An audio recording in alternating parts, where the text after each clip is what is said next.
So we're back, thanks for joining. Already in the previous part 1 and 2, we actually generated in part 1 the elevation for segments of your basically polyline feature. In this case we used the bike waste. We also used a DEM in the background. It's about a 20-meter resolution, and this was attained from GeoGratis. Both datasets openly, free, and available. In addition, in part 2, I generated a point dataset, and we actually then derived the elevation for individual points on the dataset. And I was discussing just there are other ways to actually derive maybe the elevation from your road a little bit more detailed. And a way to do that is maybe to use a GPS device is what I would recommend, because when you have a GPS device you can just drive along here and you can capture the dataset.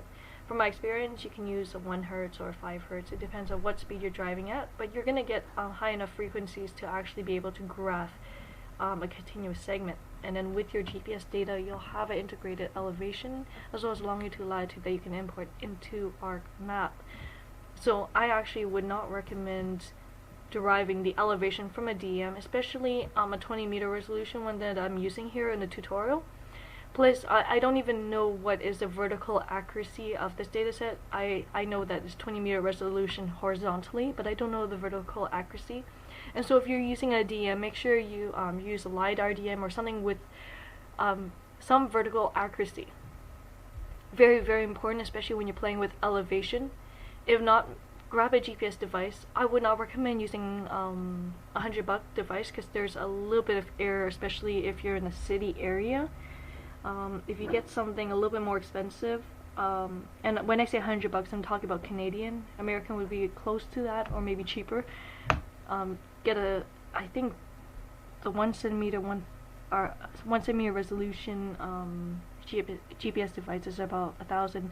But if you can get something with an integrated Garmin, just a receiver, that would do the job.